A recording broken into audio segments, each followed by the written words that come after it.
clearly this is just something that members of council have tried to use for political gain and fundraising purposes.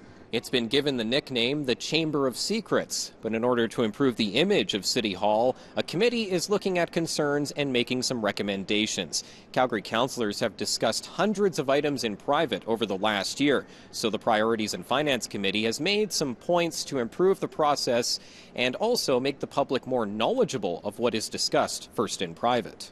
I think there were some helpful things, for example, really making sure that we have a release date on every single one, which we've fallen down on. We used to always do it, and we've sort of stopped doing it.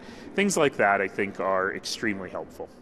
Looking at the numbers, Council spent about 76 hours in private between May 2017 and the same month this year, compared to almost 550 hours in public. Now, most of the issues were around land. The mayor adds he is responsible for this increase in in-camera sessions because he wants to keep Council in the loop, unlike past mayors or councils in other cities. All right, let's go to 6.1. Unlike previous mayors who made a lot of decisions without involving Council, I've always, for 8 years, wanted to have council part of those discussions.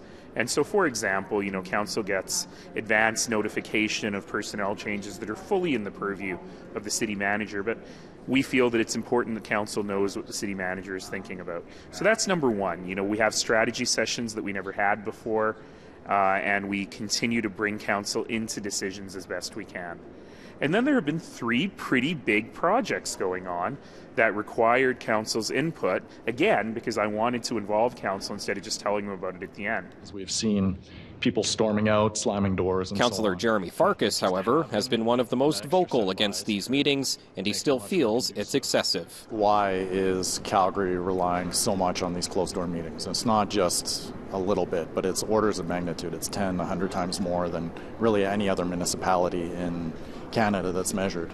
I would rather err on the side of Calgary being at the forefront of transparency, doing everything that we can to be able to ensure that Calgarians have that line of sight into how decisions are made and how money is being spent. Mayor Nenshi adds they need to rein in some of the discussions that happen in private, but that responsibility usually falls on him. The recommendations made Tuesday will take effect in the new year. In Calgary, Tom Ross, City News.